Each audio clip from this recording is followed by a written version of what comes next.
මේ ලෝකයේ පිළිලා තියෙන්නේ 18999ක් මාර පාක්ෂිකයෙක්. බුද්ධ පාක්ෂිකයෙක්, ගුණ පාක්ෂිකයෙක් ඉන්නවා නම් 17 එකෙනෙක්වත් කියන්න බෑ ඒත් මේ කාලේ. බුද්ධෝත්පාදයක් තියෙන කාලේ. අනික කාලෙක සියල්ලෝ මාර පාක්ෂිකයෝ. කලාතුරකින් මහ බෝසත්වරයෙක් විතර කීවේ ලැබෙනද මධ්‍යස්ථව ගමන් කරනවා. ඊට මෙහා ඉන්න ලෝකයා මාර පාක්ෂික පැත්ත ප්‍රිය කරනවා. පාරමිතා පුරන ඒ වැඩිච්ච උත්සමයක් නම් ඒ අවස්ථාවේදී මාර පාක්ෂිකත්වයේ ප්‍රිය නොකර ඒවා ඉවසගෙන තමන් ආපු මාර්ගයේ ගෙනියනවා. ඒ අය 18 ලක්ෂයකට කෝටියකට එක්කෙනෙක් වෙන්න පුළුවන්. වැඩි හරියක් ලෝක සත්‍යෝ ඉන්නේ මාර පාක්ෂිකයෝ. කවදාවත් මේ බුදු ගුණ, දහම් ගුණ, සග ගුණ ප්‍රිය කරන්නේ නැහැ. ප්‍රිය කරන අය බොහෝම ටිකයි. හැබැයි එක දෙයක් තියෙනවා. ඒවැ බලයක් නොතිබුණා නම් එහෙම. අද බෞද්ධයෝ ඉවරයි. බෞද්ධ නාම මාත්‍රෙත් ඉවරයි. බුදු ගුණ, දහම් ගුණ, සග ගුණ සිහි කරනකොට 17 එක්කෙනෙක් ඒකට කැමති නම් 17999ක් විරුද්ධයි. එන් 999ක් එක පැත්තක් නම් එක්කෙනෙක් එක පැත්තක්. මෙන්න මේ තරම් අති දුර්ලභ දෙයක් තමයි බුදු ගුණ, දහම් ගුණ, සග ගුණ සිහි කරනකොට පුතඥ ලෝකයාගේ නැත්නම් මාරපාක්ෂික ලෝකයාගේ ප්‍රතිචාරය වුමයි.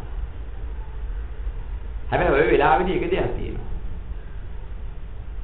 බුදු බලයේ, ධර්ම බලයේ, සංඝ බලයේ කියන මේවා දින විශේෂ බලයක්, විශේෂ ආකර්ෂණයක්, ආශිර්වාදයක් තියෙනවා. ඒ තිබෙන ආශිර්වාදයට කොටු වෙලා ඉන්න නිසා අර 999ම ගහන්න ආවත් පහර ගහ ගන්න බෑ. හැබැයි බැරි වුණාට බය ගැනීම, කුලප්පුකිරි ඒ මට්ටමට ඒගොල්ලන්ට කරන්න පුළුවන් හරියක් තියෙනවා. හැබැයි මරා දමන්න පුළුවන් කමක්, විනාශ කරන්න පුළුවන් කමක් නැහැ. අර ගුණේ ඉන්න එක. ඉවසිල්ලෙන් යුක්තව ඔහු ජය ගත්තොත් ඊට පස්සේ අර හතන් ආවත් Tamanට පහරක් ගහන්න බැරි වෙනවා. ඒවෙන් අපිව හසුරවන්න බැරි වෙනවා. ලෝතුරා බුදුරා බුදුයාණන් වහන්සේලාටත් ආව වසවර්ති මාර්ගය. මහා ඇත්පසක්ම වාගෙන කැලය පොඩි කරගෙන බිබගෙන උන්වහන්සේ කුටියක ඉන්නකොට වෙන හැමතැනම කැලය කලනවා. ඇතෙන්ද මොකේද කියලා බලනකොට ආවර්ජනා කරන දැක්ක ඇතෙක් නෙවෙයි මාර්යා බය ගන්නට ඇවිදී. ලෝතුරා බුදුරාවත් හම්බුනාද මාර්යා නිකන් හිටියා. මහා ණය පිවිනවා. කුටි අසල ඇවි. බලන්න මෙච්චර ණය කොයි. මේක ණය නෙවෙයි නේ වසවර්ති මාර්යා විසක්ම වාගේ නේද? මාර්යා මං උඹ දැක්කා. උඹ බිම්බර මං බය ගන්නද බෑ බලය. උඹ වෙලා බලගන්න. මාව අඳුරගත්තා කියලා බොහොම සංවේගයෙන් අතුරු දානවා. මෙන්න මේ වගේ අවස්ථා. වික්ෂුන් වහන්සේලාට බල කිය ඉන්නකොට වැඩේ හරියන්නේ නැහැ. තව පිටක් මාර්ගඵල අවබෝධ කර කෙලවර කරන්න යන්නේ.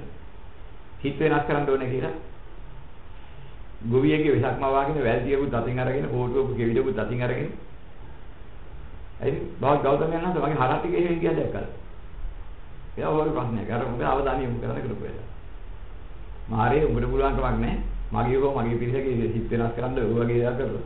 උඹ වැඩ බලන්නේ බලන්නේ කිව්වම යන්න ගියා. සංගීතයකට පස්සෙලා මාව ඊතන්දර ගත්තා. ඒක අර පාතර දෙන්දේ ගොම් වෙහක් අරගෙන ඇවිල්ලා එහාට යනවා මෙහාට යනවා පාතර වල හැප්පිය. වික්ෂුන් වහන්සේලා කෑ ගන්න පටන් ගත්තා ආහාර හරක පාතර විදිහට හදනවා කියන්නේ. මාන්නේ හරකෙක් නෙමෙයි ඒ මාර වෙහක් අරිනව මාරය ඔබලාගේ හිත වෙනස් කරන්න ඇවිල්ලා කරන වැඩ. දැන් මේ ලෝතුරා බුදුරජාණන් වහන්සේ ඉදිරියේ වනහන පිළිසෙට පහර ගහන්න ඔහොම දේවල් කරන ඔය විදිහ මාර්ගපාක්ෂිකය ක්‍රියාත්මක වුණා නම් නිවන් දකින්න මඟ පාදා ගන්න කෙනෙකුට අද කොච්චරයි. ඒ වගේ දේවල් කිරීමේදී අපිට පුළුවන් කමක් නැහැ මෙච්චර තුනුරුවන් අදහන මට ඇයි මෙහෙම වෙන්නේ කියලා. තුනුරුවන් ඇදහිම හරිනම් එහෙම වෙන්නේ වැඩි අකම්පිය විසීමේ හැකියාවක් ලැබෙනවා. මෙන්න මේක ආර්ය මාර්ගය.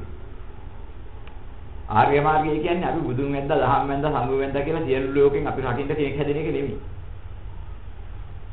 කොයිතරම් විරුද්ධවාදීන් ඇවිදලා ඉතින් ඇලෙන්න, ගැටෙන්න, මුලා වෙන්න වැඩ කළා. ඒ තුලින් අපිව කම්පා කරන්න බැරි මානසිකත්වයක් ගොඩ නැගෙනවා. මෙන්න මේකට කියනවා තුනුරුවන් ඇසුරු කරමින් ආර්ය මාර්ගයේ වැඩිීමේ ප්‍රතිපදාව.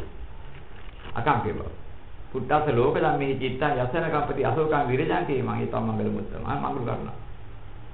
මේ ලෝක ධර්මයන්ගේ ගැටෙන්නේ නැතුව, ශෝක නැතුව, කෙලෙස් හජස් නැතුව, බිය නැතුව ඉන්න පුළුවන් මානසිකත්වයක් ගොඩ නැගෙනවා ධර්ම අවබෝධය තුල. මෙන්න මේ ධර්ම අවබෝධය ලැබුණා නම් ඕකට කියනවා ආර්ය මාර්ගය වැඩුණා. එහෙම නැතුව ආර්ය මාර්ගය වඩනවා කියන්නේ අපි කියලා බුදුන් වැදලා දහම් වැදලා ඔක්කොම කරලා පස්සේ කිසිම එකක් අපි ළඟට එන්නේ අපිට රැකවරණ සලසලා තියෙනවා මේකේ වහලා කියලා හිතුවර හරියන්නේ නැහැ. නිරෝධ සමාපත්තියට සමවැදිලා හිටපු මහරහත් ඵලයට පස්සේ සරියුත් මහ රහතන් වහන්සේගේ ඔළුවට නන්දයාක්ෂය ටෝකා කරලා ගියා නම් මොනවද කතා කරන්නේ? භූතයෙක් ඇවිල්ලා අපේ ඇඟ ළඟ හිටියා කියලා අපේ ඇඟේ ගෑවුනා කියන අපිට හිතන්න පුළුවන් දුරුවන් අදහන මට ඇයි මෙහෙම වෙන්නේ කියලා. අදහලා නෙමෙයි අදහන ප්‍රතිඵලයේ අග්‍රඵලයක් ලබලා. තුන්වන ඵලයේ අග්‍රඵලයේ ලබාගෙන ඒකෙත් අග්‍රඵලයේ ජීවත් වෙච්ච වෙලාවක් නිරෝධ සමාපත්තිය. යකා නිකන් හිටියා. හිත බාලා තියෙන හඳේලියට හොඳට දිවිසෙනවා මූට යන්න බෑ. මට නම් යන්න බෑ බල අයින්ද වෙයිදෙන ටොක බලහන් කරලා තටේ දිවිසෙන්නේ නැහැ. උන් හිතන්න එපා. අනිත්‍යක්ෂය කියන යාළුවා මහා භයානකයි. උඹේ හිතවිල්ලත් භයානකයි හිතන්නවත් එපා. මොනවා කියවත් හරියන්නේ නැහැ මම ඇල්ලා මෙන්නම් ටොක කියලා අපර වෙලෙන්නේ පුළුවන් හයියෙන් ටොක කරනවා. මොගලා මහරහතන් වහන්සේ ටොක බලාගෙන. ඒ එනබ ටොකේ බලේ කොච්චර තියෙනවද? හෙන හතක් එකට පිපිරුවා වගේ මහ බලය. හැබැයි උන්වහන්සේ නිරෝධ සමාපත්තියේ හිටපු නිසා උන්වහන්සේ දැනුනේ නැහැ ආපදාවක් උනේ. නිරෝධ සමාපත්තියෙන් හකුණාට පස්සේ එයා දන්නේ නිරෝධ සමාපත්තියේ ඉන්නකොට ඒව තියා ලෝකෙ මොනවා වුණා. ආවර්ජනයක් නැහැ. ඊට පස්සේ ඒවා මොකද දැනෙන්නේ මොළුවට. මේ ඔළුවේ ගියා හැම දින රිදෙනවා වගේ පොඩ්ඩක් නම් දැනෙනවා කිව්වා. නිරෝධ සමාපත්තියෙන් හිටවිද ඔයින් බේරුණා. නැත්නම් ඒ අලිහත් බානක් වළඳ වලක් හැදෙන්න තියෙන උටුක්. මෙන්න මෙහෙම ටොක්ක් කරනවා නන්දයක්ෂ. ඒ මොහොතේම එතනින් ගියා අපාගත වුණා. අද්භවතන තියලා ගියා. ඔන්න ඔකයි සිද්ධ වුණේ කියලා. ඉතින් ඒ නිසා පේන්න ඕනේ අන්න ඒක තමයි අන්න ආරක්ෂාව කියන්නේ. අපි ඒ තුල වැඩුණාට පස්සේ ඒ ටොක්ක ඇන්නත් ඒකෙම ආබාධයක් වුණේ. ඇනීම නතර කරන්න බැරි වුණා. ඇන්නත් ඒක සාමාන්‍ය කෙනෙකුට ඇන්න නම් එහෙම විනාශය. ලෝතර බුද්ධත්වයට පත් වෙලා ඉන්න තණ්හා රති රගා ඇවිදලා මේ රෝගේ කවුරුවත් ළඟ නටපු නැති කාම නැටුමක් නැතුව. නටලා අන්තිමට පෙරදිලා කියනවා. වෙන තාපසයෙක් ළඟ ගිහිලා මේ නැටුම නැටුවන. දරා ගන්න බැරුවොත් පාපුව පැයිලා උණුලේ වැක්කිරෙනවා. හදවත පැනිලා යනවා. දරා ගන්න බැ අපිට වසඟ නොවි ඉන්න බැහැ. විසිට වෙලා යනවා. මේ තාපසයා නම් මහ පුදුම තාපසයෙක්. ඇස්කොනා කරලා බල්ල තරම්වත් වික්ෂිප්ත කරන්න අපිට බැරි වුණානේ මෙච්චර නතු. තාත්තා කිව්ව එක ඇත්ත, අපි පියා කිව්ව එක ඇත්තම. මේ දෝවර්ණ පාසාවනය දැකලා මස් කැදල්ලා කියලා හිතාගෙන ගිහින් කණ්ඩ ගිහිලා උගුසාවේ හොට යන ගත්තා වගේ අපෝ පෙරදෙනවා යන්න එපා. අපිට මෙහෙම එකක් කිව්වනේ. අපිට බැරි මොකද්ද කියලා අහගෙන අපි ආවට අඩට තුනේ ඉතිකනේ. අපේ පියා කිව්වේ ඇත්තමයි කියලා අපසවර්ති මාර්ගයේ දුවර දුන් දෙනා. ওই විදිහට කිව්වයි කියලා කියන බුදුරන් වහන්සේට හඬපාන්න විදිහට බුදුරන් වහන්සේලා. කාමරේ කොට ගන්න ඇවිත්. ඉතින් කාමරේ කොට සංගන්න ආපු ක්‍රියාවලිය අරමුණු කරන්න ආපු එක නතර වුණේ නැහැ. හැබැයි ඒකෙන් කම්පා කරන මානසිකත්වය නැති වුණේ ආර්ය මාර්ගය. යාවේ ලෝකේ සැප හෝ දුක හෝ දෙන ලාභ අලාභ ආයතයස නිന്ദා ප්‍රහංසා දුක සැප කියනවා. මේ ලෝකේ නැති වෙන්නේ නැහැ. ඒ වයින් කම්පා කරන වෙලේ මානසිකත්වයක් ඇති වීම තමයි ආර්ය ධර්මයේ ලැබෙන ප්‍රතිඵලය. ඉතින් ඕක අපි දකින්න ඕනේ. ආර්ය ධර්මයේ ස්වභාවය අන්නේ ඒකයි. අටලෝ දහමින් කම්පා කරන්න පුළුවන් කමක් නැති සත්‍යෙන මානසිකත්වයේ උදා කරන්නේ. අහං නාගෝ සංගාමී චාපාතෝ පතිතං හර අතිවාක්‍යයන් තිතික්කිස්සන් දුස්සීලෝහි බෞද්ධයන්. බුදුරජාණන් වහන්සේ දේශනා කරන හරියටම සංග්‍රාමයකට බැහැපු ඇති එන කිසිම පහරකට පසුබසින් නැතුව ඒ සියලු ඊපහරවල් කාගෙන සංග්‍රාමී ඉදිරියට යන්නේ කොහොමද? ඒ වගේ ධර්ම සංග්‍රාමී ඉදිරියට මම යනවා. දුස්සීල බොහෝ ජනයාගේ වචන නැමැති ඊපහරවල් එනවා හැම පැත්තෙම. මම ඒ ඔක්කොම විශ්ලේෂණය. එහෙනම් බුදුරජාණන් වහන්සේට වඩා ලෝකෙට අපි උන්වහන්සේ ධර්ම රත්නය සංඝ රත්නය කියන මේ පිළිසරණ කරගත්තා කියන දේ අපි යන අය අපිට කරදර කියලා. ඒකේ මුල් විතර උතර බුදුරජාණන් වහන්සේට තිබිච්ච කරදර මොනවද ලෝකේ? උන්වහන්සේ කොහොමද කිව්වේ? නම් බුද්ධත්වයේ විශේෂය මොකද්ද? බාහිරින් කරදර එන එක නෙමෙයි විශේෂය. එන්න වරකින එක නෙමෙයි. එන කරදර වලට කම්පා නොවීම විශේෂය. මෙන්න මේකයි ආර්ය මාර්ගය කියන්නේ. ආර්ය මාර්ගයේ ප්‍රතිඵලයක් ලැබුණා නම් යම් තරමකින් තමන්ගේ හිත රාගයට, ද්වේෂයට, මෝහයට හේතු වෙන කරුණු එනකොට ඒ මට්ටමට කොච්චර දුරට යොරොප්පු වෙන මට්ටමටපත් වුණාද? අකම්පිත වෙන මට්ටමටපත් වුණාද? අන්නේ තරමට වට ධර්මයේ තුල හිත වෙල්ලා කියලා තේරුම් ගන්න. බාහිර ලෝකේ අයිත් මට වදින්න පටන් ගත්තා, බුදන්න පටන් ගත්තා කියලා හිටන් දැන් මම මේකේ දිවිණි කියලා ගත්තා නම් අන්තිම මෝඩකම. ඒක මුලාවේ තියෙන්නේ. වදින්න පුදන්න පටන් ගත්ත එකෙන් නෙමෙයි සාසන ප්‍රතිඵල හොයන්නේ. නේ අනිකයි බැන බැන ආවිලා හිටන් ඊට පස්සේ යාළු වෙච්ච එකෙන් නෙමෙයි සාසන ප්‍රතිඵල හොයන්නේ. ඒවා වසී විරුකම් එහෙම තියෙන ඒවා කරා.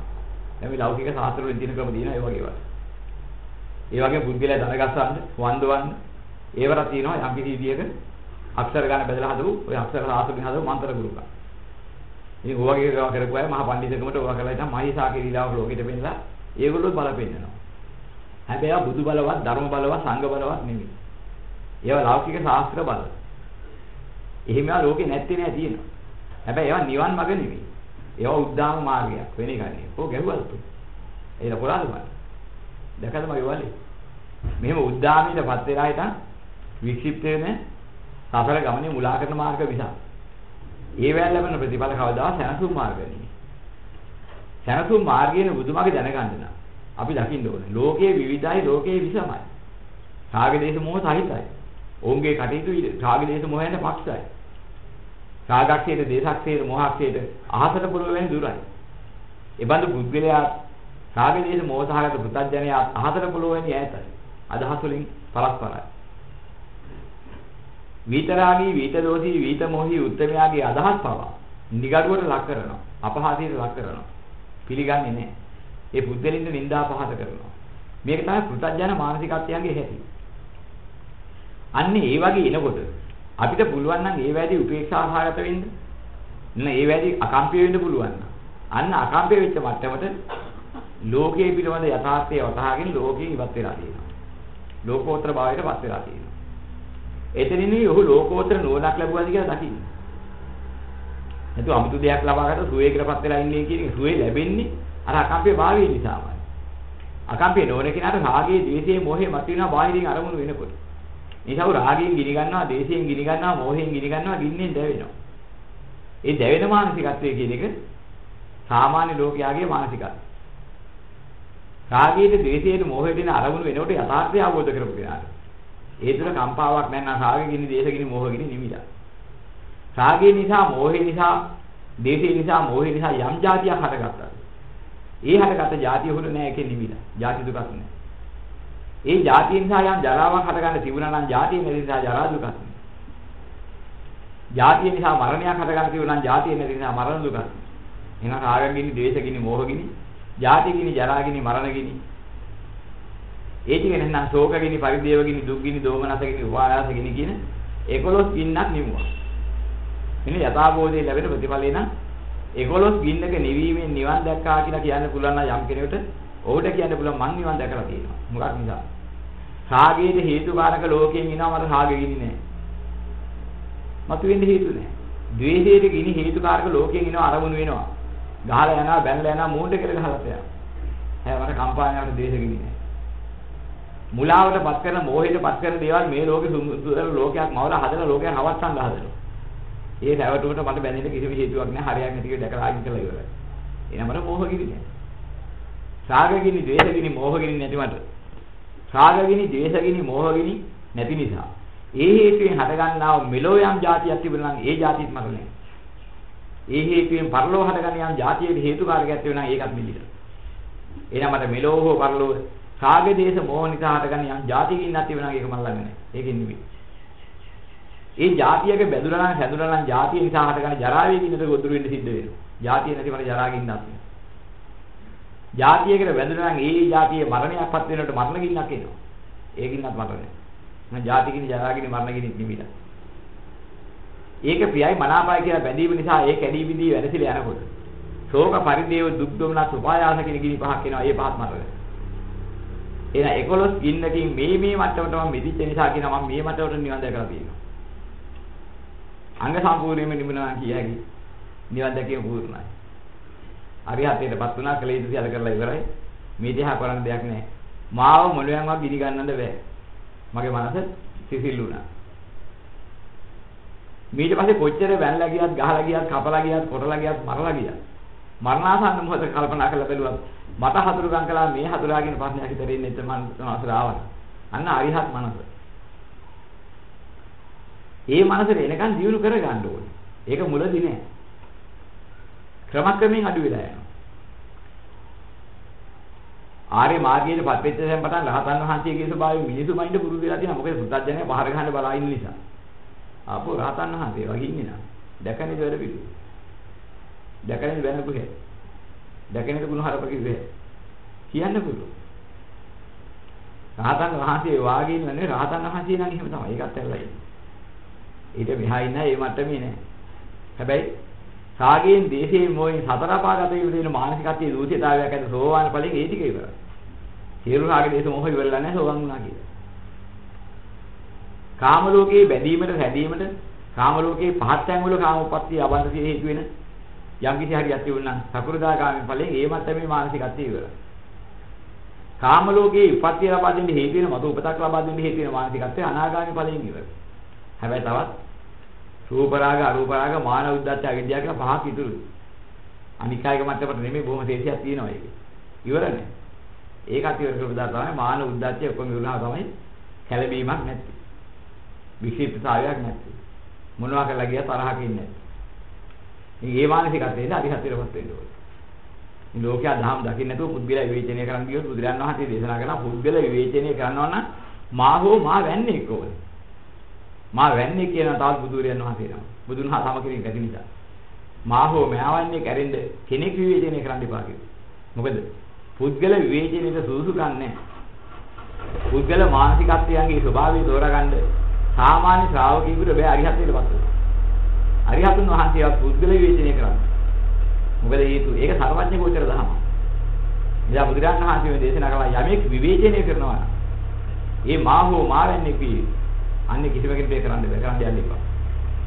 වෙයිද දැන් අරිහත්ත්වයටපත් වෙලා හිටපු එක්තරා ස්වාමීන් වහන්සේ නම. ඒක ගෙදරකින් කැඳ හම්බ වුණා කැඳ ටික අරගෙන ළඟම කොටයක් වෙනවා කොටේ උඩලා ඉඳගෙන පාත්‍රයේම කට තියන කැඳ ටික බීගෙන ගියා. දැන් ඕක බලා හිටිය තවත් හාමුදුරුවෝ. බලාගෙන කෑදරේ අපිටත් එක නින්දා කළා. මෙව දොස් කිව්වා. ගිහින් බොල්ල තිබුණාද කෑදරේ වල කැඳ ටික එතරම් ඉඳගෙන බිව්වනේ. අර මිනිස්සු බලාගෙන ඉඳි කෑදරකම තරම්. මේ විදිහට දොසක් කිව්වා මොන්ට වරහාමුදුරුවා. උන්වහන්සේගේ තරමත් ඇයි එහෙම බිව්වේ කියලා දන්නේ නැහැ. එවැත්නි ඔය යම්කිසි ඵලයක් ලබලා තියෙනවා. මේ ආර්ය ඵලයක් ලබලා තියෙනවා. මම සෝතාපන්නයි කියලා මම හිතනවා. එහෙනම් හිතාගන්න ඔය ඵලය ඔයිම නැවතුණා කියලා. ඔයින් හැට යන්න බෑ කියලා. ඔයත් බෑ. ඇයි එහෙම කියන්නේ? ඉතින් ඒ ටික කිව්වහම ඉතුරු බණ ටික දන්නවා. අහලා තියෙනවා. අරිහතුන් වහන්සේ නමකට උපවාද කළොත් එහෙම ආර්ය මෙහා ඉන්න ඵලයක් තියෙන කෙනෙක්. ඒ උපවාදේ කමා කරගන්නකම් හිත වැඩින්නේ. ඒතකොට දැනගත්තා මේ විශේෂය නිකන් කියන්නේ ආයෙක නිකන් එහෙම කිව්වොත් නැති ගුණයක් කිව්වොත් ඒ පරාජිකයි. කවදාවත් එහෙම කරන්නේ සීලවන්ත ගුණවන්ත වික්ෂුවක් නැති ගුණ කියන්නේ. එහෙනම් මෙතන විශේෂයක් තියෙන්න ඕනේ. මේ බේරෙන්න කිව්වෙ නෙකුත් නෙමෙයි. අනිත් ස්වාමීන් මොකටද ඇවැත්නි ඔබ මොකටද විවේචන කරන්නේ ওই විදිහට? මේ වරදක් නැහැ. මගේ තියෙනවා බඩේ අමාරුවක් මගේ අත්දැකීමක් තියෙනවා. උණු කැඳක් බිව්වනම් උණුවේ. ඒ බඩේ අමාරුව ඒකෙන්ම ඇරෙන්නේ. ඒ බඩේ අමාරුව අපිට ගෑස් අමාරුවක් කියලා අද තියෙනවා. ඒ වගේ දෙයක් උන්වහන්සේට තිබුණා. දැන් මේක අරගෙන එහාට ගියා නම් මේ උණුවෙන් බොන්න තියෙන එක කාලේ ඉවර වෙනවා. ඒ නිසා තමයි මම ඒ සඳහා කළේ කෑදරකමකටවත් කැඳවල වෙන දින ආසාවක් කරපු එකක් නෙමෙයි. නමුත් ඕව ඒක දන්නේ නැතුව. ඔබ හිතාගත්තේ මං කැඳ බිව්වේ කෑදරකමට කියලා. අබුත චෝදනාවක් නෙවෙයි කියන ඔන්න ඕකයි. අනේ සාවිනි මට සමා වෙන්න. මම නොදැන ඔබ වහන්සේ කෙරෙහි මෙහෙම විවේචනයක් කළාද කියලා සමා කරගන්න යන්තම් බේරනවා උපවාසී. ඒ අරිහතුන් වහන්සේගේ ක්‍රියාකලාපය සාමාන්‍ය කෙනෙක් දැක්කහම එයාට සාමාන්‍ය කෙනෙක් නෙමෙයි අලුතෙන් ආර්ය බුද්ධිලේ. ආර්ය බුද්ධිලේ වගේ සෝවාන් බුද්ධිලේට බැරි වුණා. රාතන් වහන්සේව ක්‍රියාකලාපය දැකලා හිටන් යථාර්ථය තෝරගන්න. ඒ වගේ මේ ලෝකේ මිනිස්සුયો කතා කරන හැටි নানা ආකාරයි. සමහර වෙලාවට ගිහිල්ලා පිරින්දවච්ච හාමුදුරුවෝ කතා කරනකොට වසලේ කියලා කතා කරන රහතන් වහන්සේලා මිනිසුන්ට මෙහෙම කතා කරනවා කියලා භික්ෂුන් වහන්සේලා තපවාද කරා. බුදුරණන් හරියට කියනවා කලබල වෙන්න එපා ඒක සසර ආපු වෘද්ධා. දෝෂේ මානසිකින් කතා කරන එකක් නෙමෙයි ඒක. නිසා ඒකට කලබල වෙන්න යන්න එපා. ඒක එකපාර අරින්න පුළුවන් එකක් නෙමෙයි. වාසනා ක්ලේශයක ඇති. ඒ නිසා එහෙම කතා කරන්නේ. ගැල් සාතු නායකයෙක් වශයෙන් අත්බැව 500ක ආපු ගමනක අවසාන අත්බැව කොයිදී? එදා කතා බහ කරපු අත්බැව 500ක පුරුපුරු දුරගත මානසිකත්වය සහ ඒ කතාව මිසක් ඔය කෙලෙස් නිසා කරන එකක් නෙමෙයි. නිසා ඔකට කම්පා වෙලා ඔබලා දෝෂෙ වෙන්න එපා කියලා බුදුරණාහි අනිකයට අවවාද කරනවා. දැන් මේ වගේ ඉතින් අපි කොහොමද ලෝකයාගේ කතාවෙන් ක්‍රියාවෙන් ලෝකයා දිහා බලලා මොහොතිල් මුද්දුසිල් කියලා එහෙම කියන්නේ. යම් ක්‍රියාවක් යම් ආකාරයකින් කරනකොට ඒක නරක බව පේනවා නම් අපිට එහෙම කියන්න පුළුවන්. මේ අදහසින් මෙතන කැඳවිවා නම් ඒක නරකයි. ඒ ඉතිහාසයක් මම දන්නේ.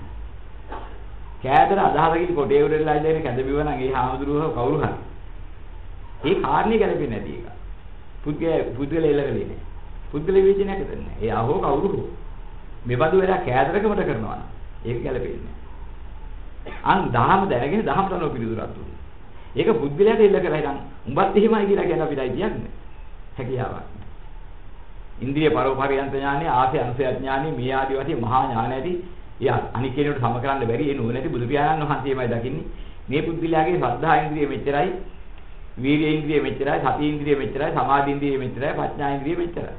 මොකේ ස්වභාවය මෙච්චරයි. මොකේ හැඟවුණු කෙලෙස් මේවයි, ඉලිපිට තියෙන කෙලෙස් මේවයි, ගෙවුණා නම් ගෙවිච්ච කෙලෙස් මේවයි, ඉදිරියවා මේවයි. මේ ආදී වශයෙන් දැකීමේ පූර්ණ ඥාන ශක්තියෙන් ලෝතර බුදුරජාණන් වහන්සේ.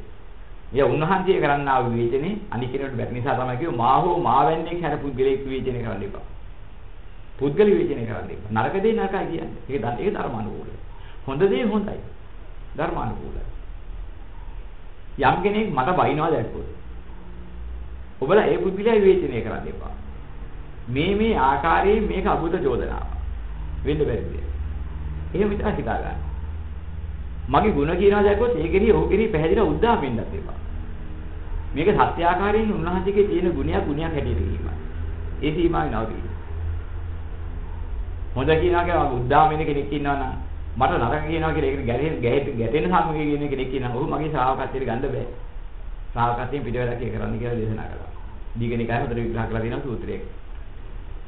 ඉතින් මෙන්න මේ වගේ අපි දකින්න ඕනේ. ඉතින් මේ සීනෙන් බිය වෙන ඒ වගේම නොඑක ආකාරයෙන් අමුසෙන්ගේ මූර්ඡා ඇති කරන මේ වගේ දේවල් සීලවන්ත වුණා ගුණවන්ත වුණා කියලා එහෙම නවතින්නේ නැහැ. සමහරවිට සීලවන්ත වෙච්ච නිසාම ගුණවන්ත වෙච්ච නිසාම ඔබ වැඩි වෙන්න පුළුවන්. මොකද උන්ට ඒක තමයි පෙන්වන්න බෑ. හැබැයි එක දෙයක් නා සීලවන්ත නම් ගුණවන්ත නම් ඒ දේ කරන්න මොකද වෙන්නේ? පුද්ගලයාගේ තියෙන හික්මීම වැඩි වෙනවා. කැකුළු යක්ෂ කියලා කොට්ටාසියක් මේ කැලෑවල ඉන්නවා. මරණ සතියේ සිහි කරන අයට සිහි කරන විසුවට හිතන්න කියනවා. මේ කැකුළු යක්ෂය කොයි මොහොතේ මාගේ මේ ශරීරයේ මිලිගනී දන්නේ. මගේ ලේටිය උරයි දන්නේ. ඒ වුණත් මට මරණය සිද්ධ වෙන්න පුළුවන් දැන් මේ මොහොතේ. කොයි මොහොත හරි එහෙම වෙන්න ඉස්සෙල්ලා මේ ආර්ය මාර්ගය පූර්ණය කරන්න අප්‍රමාද උත්සාහ කරන උත්සාහ වෙනවා. අර යක්ෂයා මිලිගනී කියන එක නෑ කියන එක අපි දෙන්නේ නෑ. මෙහෙම කරපුවාම ඒකෙන් බේරෙයි කියන එක නෙවෙයි පින්නේ. ඒක වෙන්න ඉඩ තියෙනවා. හැබැයි තාම වෙලා නැහැ. එහෙනම් මේ ජීවිතයේ පවතිනලාදී අප්‍රමාදින් නිතම ආර්ය මාර්ගයේ පූර්ණ අකම්පේ භාවයටපත් වෙනවා. මම ඒකට උත්සාහ කරනවා කියලා මේ උත්සාහවල කියලා පෙන්නනවා. එහෙනම් වික්ෂුන් හතිරාර ආරිහත්ත්වයටපත් වෙන්න දින ඔන්න මෙන්න කියලා තියෙන වෙලාවෙදී. වික්ෂුන් හතිලා 500ක් අර කැලේට ගියාම කැලේ ඉන්න දේවතාවන්ට තමන්ගේ ශ්‍රීතිය පවුල් එකල බිවට වහින්න සිද්ධ වුණා. මොකද? උන්වහන්සේලාගේ සීල තේජස නිසා උඩ ඉන්න බැරුව ගියා. ඊළඟට උන්වහන්සේලා පන්න ගන්න තමයි පුළුවන් තරම් උත්සාහ කළේ. මොකක් නිසාද? සීලවන්තකම නිසා ඒ අංගෙ ඉන්න බැරිකම. නැහ සීලවන්ත වෙන පළියට ගුණවන්ත වෙන පළියට අමනුෂ්‍ය සාන්ත වෙනවා කියලා එහෙම ගණන් ගන්න බෑ. ඒකේ ක්‍රම තියෙනවා. හේතුඵල ක්‍රමයක් තියෙනවා. ඒ නිසා තමයි බුදුරණන් හරි දේශනා කළේ ඒ බඳු සැලපරද හිත් දුරු කර ගැනීමට නම් මෙන්න මේ මෙත් භාවනාව කරන්න. මෙන්න මේ ආකාරයේ ධර්මයේ සිහි කරවලා. ඒ අයකට ආශිර්වාද කරන්න. මෙන්න මේ කටයුත්ත මෙහෙම කරගෙන යනකොට ඒ අයගේ මානසිකත්වයන් හැදගැහෙනවා ඊට විරුද්ධ වෙන්න බැරුව. අන්න ඒ වගේ අපිට පෙන්ලා තියෙන මේ වගේ දෙයකදී අපි නිතරම බලාපොරොත්තු වෙන බුදුරජාණන් වහන්සේ දුන්න උපක්‍රම. ඒක අපිට දැනගන්න පුළුවන්කම නැහැ ලෝතර බුදුරජාණන් වහන්සේ ඒ බඳු අමනුෂ්‍ය උපද්‍රව වෙනවා. ඒ වගේව වළක්වන්න අපිට එක ක්‍රමයක් දුන්නා. ඉතින්ද මේ යන්නේ. ওই ක්‍රමෙම අනුගමනය කරන්න. කතා බහ කරනකොට ඔය ගැන කතා කරන්න. සාකච්ඡා කරනකොට ඔය ගැන සාකච්ඡා කරන්න. කර්මස්ථානයක් වශයෙන් තුවලම සද්ගායනත් කරන්න. කියලා කර්ණීය මෙත්ත සූත්‍රයේ විග්‍රහ කරලා තියෙනවා. අනිත් ඒක අපිට තියෙනවා. අපිට සැකවර්ණ සැලදින එක්තරා ක්‍රමයක් හේතුඵලයක්. ඒ සැකවර්ණ වලල්ලා අපි ළඟ හිටපුවාම අන්නාර ශරීර සාමුදුරන්ට නන්දයාස ටොක් කරන ශරීර සාමුදුරන්ට ආපදාව කරන්න බැරිලාට ඒ ආකාරයටම අමාරු වෙලා ඒක පැත්ත වෙනවා වගේ. අපිට ගහන්න බයින්ද හිඟි කරන්න ඉන අමනුෂ්‍යව පැත්ත වැටේ වෙහෙති යන්නේ. අපිට සැකවර්ණ වලල්ලක් හදාගන්න හේතුඵලම තමයි බුදුරජාණන් වහන්සේ දේශනා කළා. ඔය කර්ණීය මෙත්ත සූත්‍රයේම ওই ටික තියෙනවා. කර්මස්ථානයක් වශයෙන් ගන්න න පරෝ පරන් නිකුබ්බේත නාති මඤ්ඤේත කත්තචිනං කාන්ති බ්‍යාරෝසනා පටික සංඥා නාඤ්ඤමඤ්ඤස දුක්ඛ මිච්ඡේය මාතා යත නියම් පුත්තං ආයුසා ඒකපතවන්තක්කේ ඒවාපි සබ්බ භූතේසු මාන සංභාවය අපරිමාණං මෙත්තංච සබ්බ ලෝකස්මින් මාන සංභාවය අපරිමාණං උද්දාං අදෝච තිරියංච අසම්බාධං අවේරණසපත්ත කර්මස්ථාන. ඔන්නේ ගාථා තුන කර්මස්ථානයක් වශයෙන් නිතර වඩන්න පුරුදු වෙන්න ඕනේ. වලාගෙන යනකොට ක්‍රමක්‍රමයෙන් අර කිව්ව අමනුෂ්‍ය බලපෑම ඈත් වෙලා යනවා. හරියට කොහොමද මේ ලෝකයේ අර උඩ තියෙන ඕසෝන වායු පටලය කියන එකක් ගැන අපි දැන් ළඟදී විද්‍යාවෙන් කියන වේරම්භවාතය කියලා අපි බුදුදහම තුලත් ඔක පෙන්නලා තිනවා. මෙන්න මේකේ එන ගුරුකාපාතේ වදිනකොටම ගැටලා පිච්චිලා යනවා පොළොවට වැටෙන්න ඉස්සෙල්ලා පොළොවට බාධකයක් වෙන්නේ. කොහේ කැරකිලා ආවත් ඔය ඕසෝන වායු පටලය නැමැති රැකවන්න වලල්ල හිඳගෙන බාධකයක් පමුණවන්න පොළොවට වැදිලා තුවාල කරන්න බැලුවා වගේ. අපි වටා පිළිහිටන එක්තරා ආකර්ෂණ මාලාවක්. උඩ යට වට හැමතැනම.